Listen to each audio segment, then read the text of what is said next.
So besides the texture mapping that we're going to show our illustration on, our repeating pattern on, we still want to show the actual scale and then a tiny scale for evaluating the repeat, right? This is something that people have been having trouble with still, but we are going to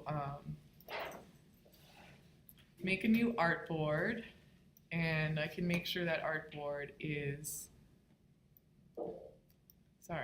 width and height, 11 by 17. That's the size we print at. And I know it looks so small because I'm working so large.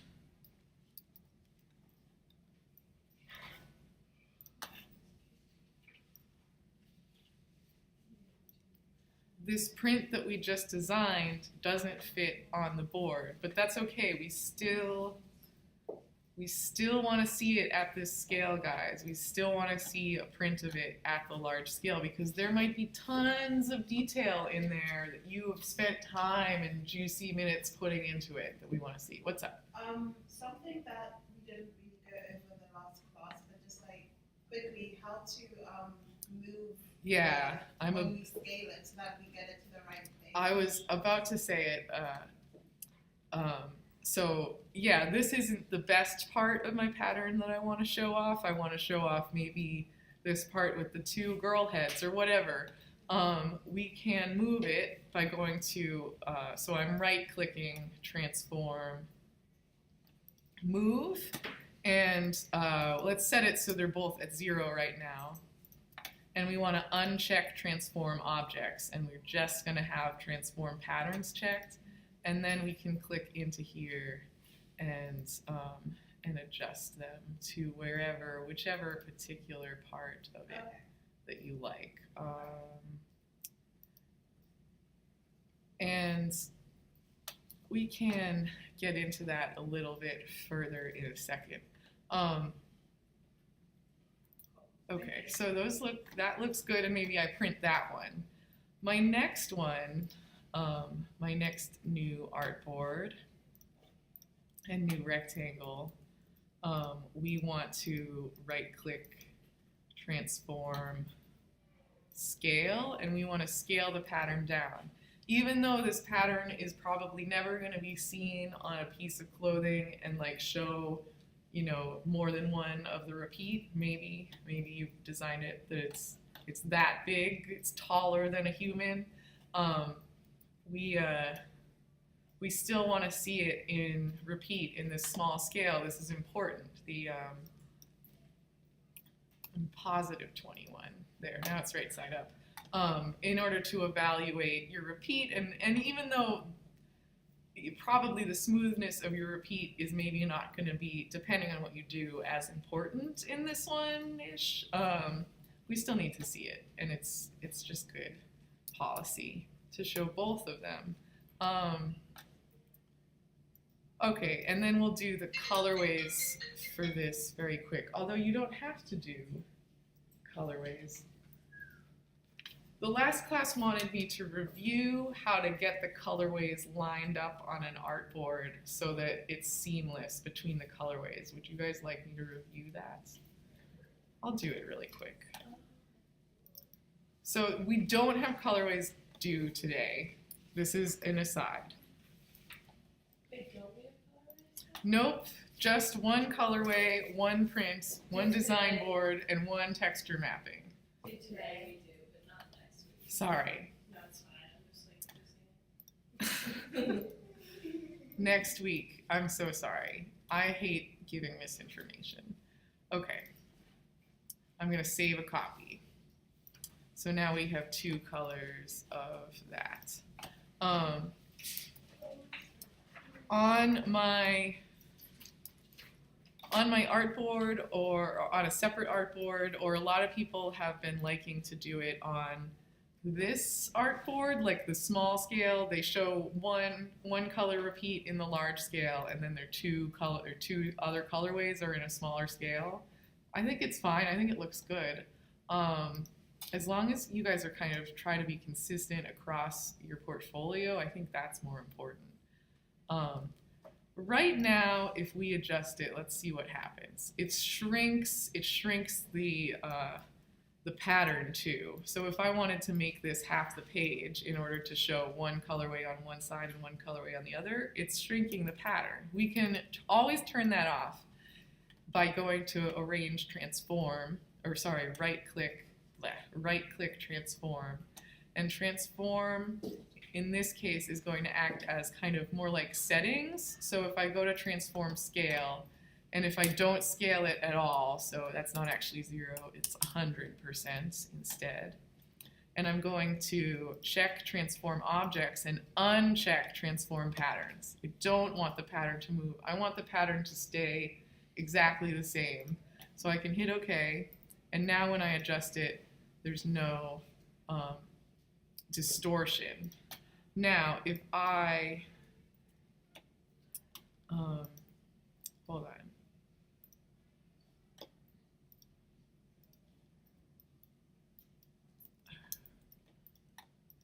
Let me copy and paste it. So right now it is lining up. And if I place another, if I choose the other pattern, it's still lining up. But there are lots of reasons why it might not be, and I'm going to touch on those for a second. So if I move this one, like maybe I've just copied and pasted it and it's still on top of this one. If right-click, transform, move, change it all to 0.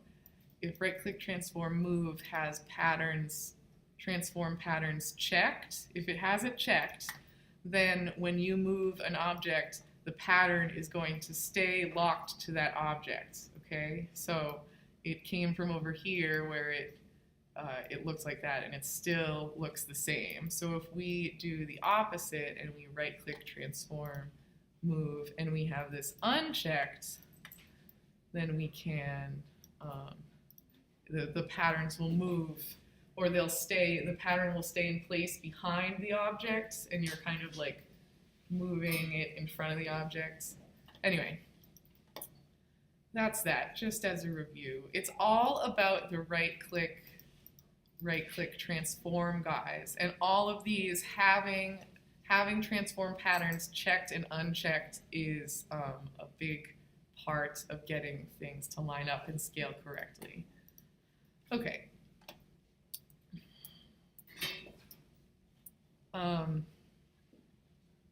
So you don't need 2 different colorways for the big digital print. You just need 1 colorway, but you should print it at full scale, right? So this is the size that it is at my 40-inch repeat, and then a small scale where I can see more than one 40-inch repeat across it. Okay. Back in Photoshop, we have gone over this quite a few times, but hold on, that's the old one. I'm going to open up the one that I just saved. It was a JPEG. Where did I save it? I'm sorry.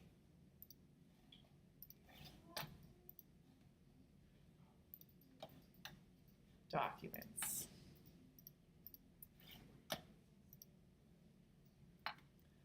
So I'm opening up my single tile.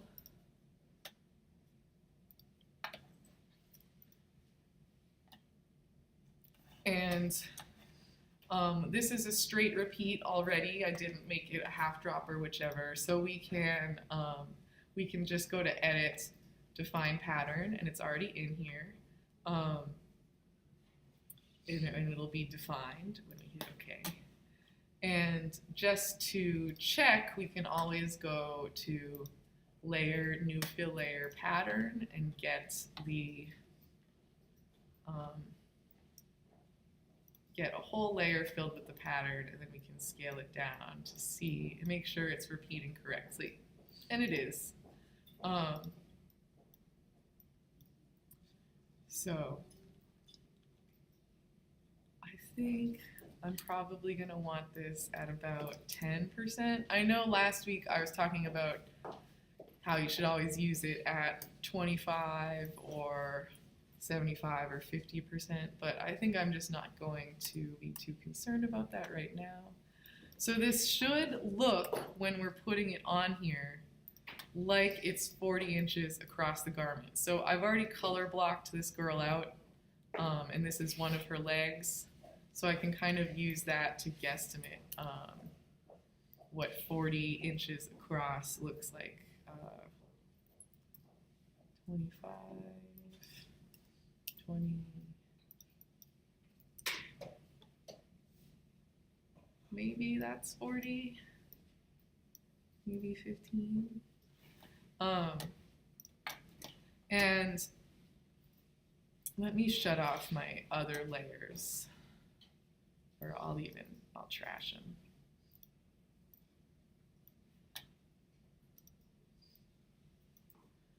So my color block layer, I've made it a little bit transparent so that I can see the shadows underneath, and just super quick, we make it by clicking around the outside of the garment with the polygonal lasso tool, and then we fill them on their own layer, not on the illustration layer, with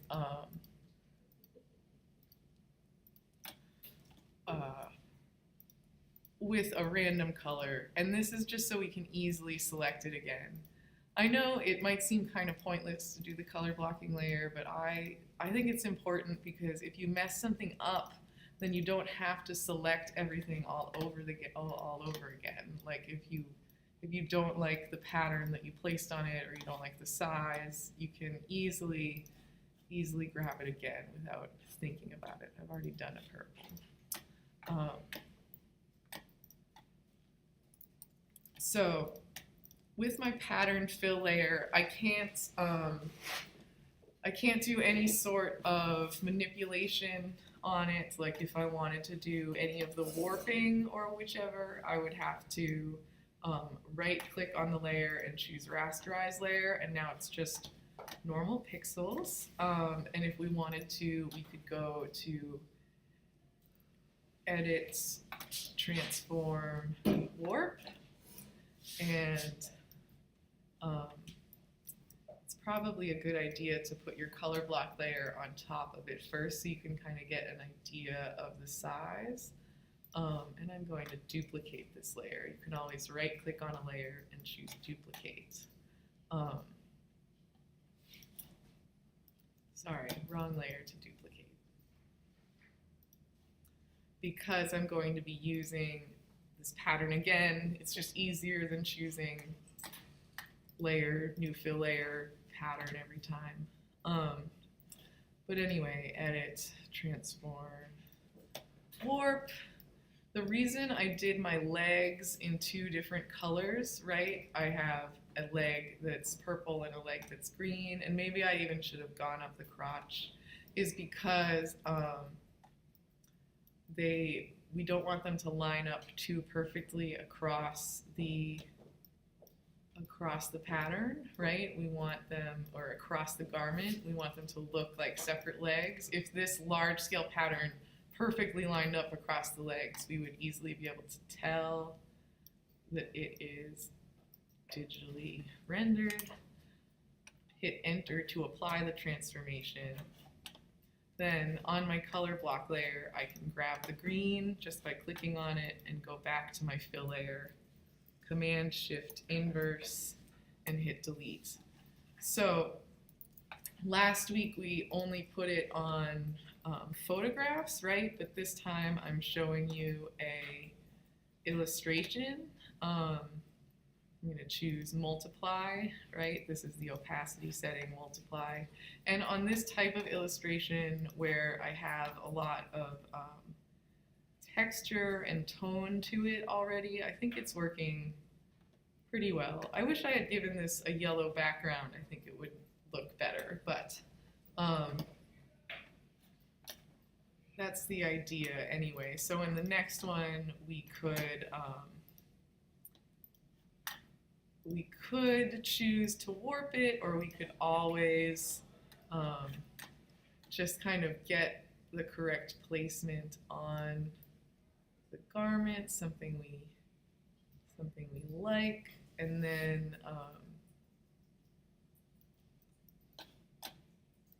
on the color block layer, we click the purple, and then back to the fill layer, Command-Shift-Inverse. And then we can turn on multiply. So it starts looking more like a real fabric that way. In general, I didn't have enough tones in this illustration. I should have had more darks. I also was trying to demonstrate to the other class a few of the ways that you can clean up an illustration in Photoshop. So if I open this guy again really quick.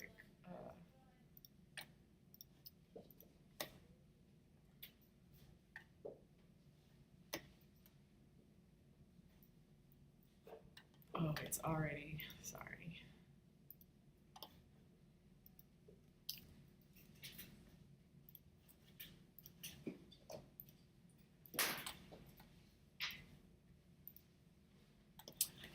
So I can use the crop tool under the magic wand tool. Looks like T-squares or whichever, right angle squares. I can crop it in so that my illustration is centered. It's a little bit dark up here because I didn't scan it, I photographed it, so I wanted to introduce the dodge tool and the burn tool. The dodge tool lightens things up and the burn tool darkens things. So my dodge tool, I can either try to go around the outside of her, and I can, it's exposing a little bit right now. I can raise the exposure so it gets even lighter on each pass, right? I don't necessarily have to go over her face. I could try to go around her, or I could even make my brush really large, right, and try to kind of affect this whole side of the illustration at once. That's normally kind of what I do if one half is lighter. I do lose a lot of my darks though, and there are some options.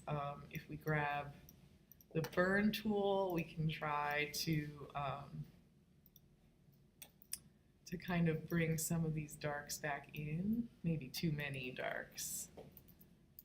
Holding it down just once, like if I click and press it again, it's going to get consecutively darker. But if I click and hold for that whole pass of her face, it works okay. I can also choose, like right now, I'm affecting the midtones, which affects a lot of the colors, but if I choose to affect just the shadows, then when I pass over it, mostly just the darks are gonna get darker and the lights are gonna stay that light. The other thing I wanted to introduce was the clone tool. You guys might have discovered it, but it looks like a little stamp. And with this, you can transfer pixels from one part of the image to another part. So I can hit Alt and get this little bullseye and click somewhere. I'm going to click maybe over here. And now when I click down on this little dot that I want to get rid of, it will copy some white over that. That piece of white, though, over there is a lot lighter than the white down here, so it might have been better for me to hold Alt and choose a white spot right next to my dot and then click on it.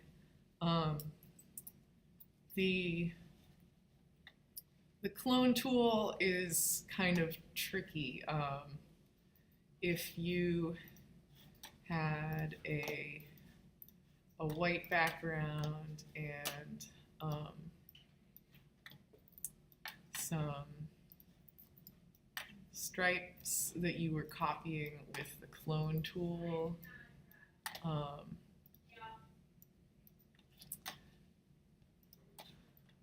You can, let me make it bigger. You can always make it bigger. And you can just copy this to another section of the page, that's fine. But if I wanted to copy or cover this with white, if I hold Alt and choose a white right next to it, then while I'm clicking and dragging here, it starts to pick up white that is now invisible, or sorry, colors that are now invisible, right? Because I've covered them, but I'm transporting them down, right? I can't do this. I have to release. So I can make a pass and then release and then make a pass and then release and then make a pass and then release. Anyway, it doesn't, you'll get used to the clone tool. It's also more important when you're manipulating more fashion illustrations. The reason I wanted to open it up to illustrations though is because of like you might want to design a specific garment or a print for a specific garment, and it might not be available on the internet. It might be too difficult for you to find. So it is an option to texture map onto an illustration like this. This one has a lot of texture in it, but I also have done illustrations like this. I don't like these ones as much anymore. I don't know, but these are just kind of like flat shapes. They probably don't even have transparency settings applied to them. They're just filled into the illustrations.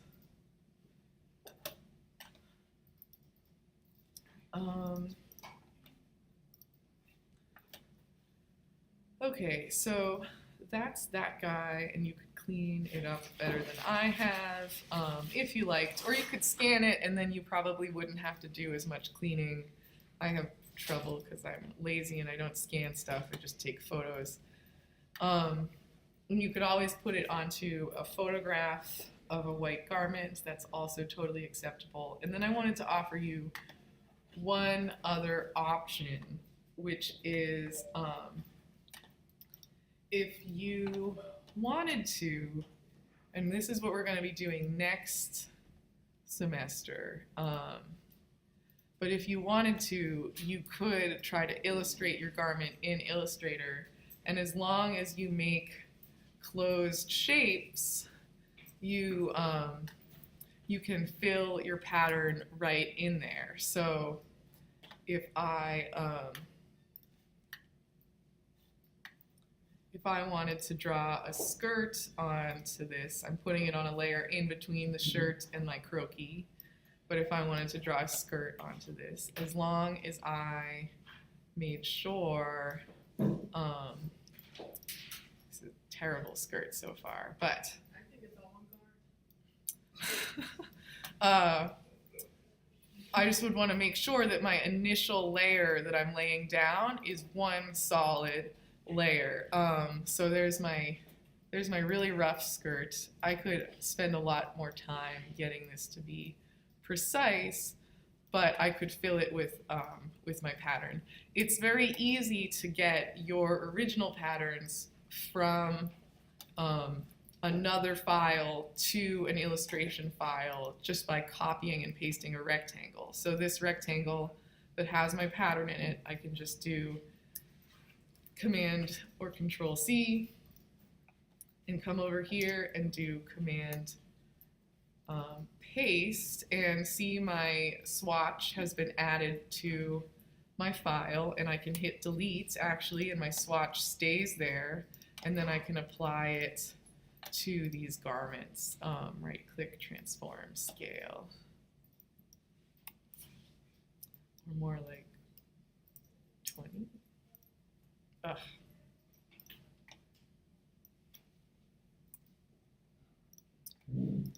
Yeah, it's see-through, but we could always copy and paste the skirts so that we have two of them, and we could apply a background color to one of them. But you also have all been trained to make patterns with backgrounds, so you don't even necessarily need to do this. But and let me apply it up here too. So what I'm saying is that, like here, where this layer is transparent, we would just make the background layer white, and then we wouldn't be able to see the garment anymore. Same with this. If we went to edit copy and then edit paste in back, and we, without deselecting, chose white. Oh, I lied. But we can always go, yeah, we can always go right click, arrange, send to back. Either way. Now with my garment filled is where I could add details on top of it. So if I want to add fullness lines on this kind of waviness, I can grab the line tool or the pen tool and draw lines on it, you know, and now they're sitting on top of my pattern, which is okay. Yeah, and this makes nice, clean-edged illustrations, and we're going to learn how to do a lot more of this next semester. But that is an option. Okay, questions on anything? Oh, okay, I forgot. I do have one more thing.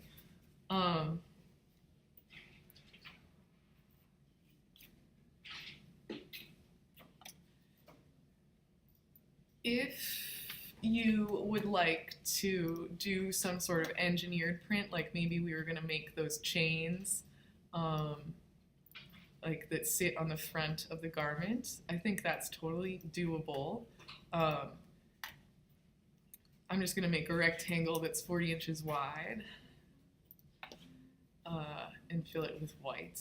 Now, we could start drawing on this right away and kind of hope that things line up with our illustration, or if we found, if we kind of found an illustration that we knew like how we wanted it to line up, like maybe we have kind of a loose blouse with not too much shoulder structure, we could easily draw that kind of blouse shape with all of its curves and whatnots onto this, right? And we could kind of, at this point, we would be guesstimating almost. It eventually, in combination with like computer drafting, you would be able to precisely define where your pattern pieces will be on a print, and like you could pattern into them. And I'm not sure what your CAD curriculum is like, how he runs Gerber, but that is something that I go over with my kids when I teach Gerber. But let's not even fill this with a pattern. This is just an outline. We're going to delete this eventually. This is just for show.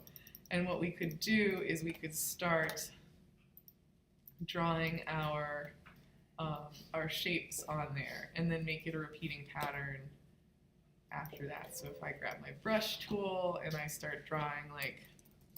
So are you required to use an illustration? Like your own artwork? Yeah. No.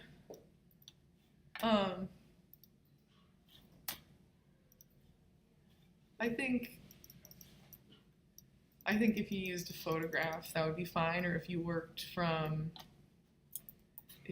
in Illustrator, that would be fine. You mean for your pattern, right? So we could put, these are terrible chains.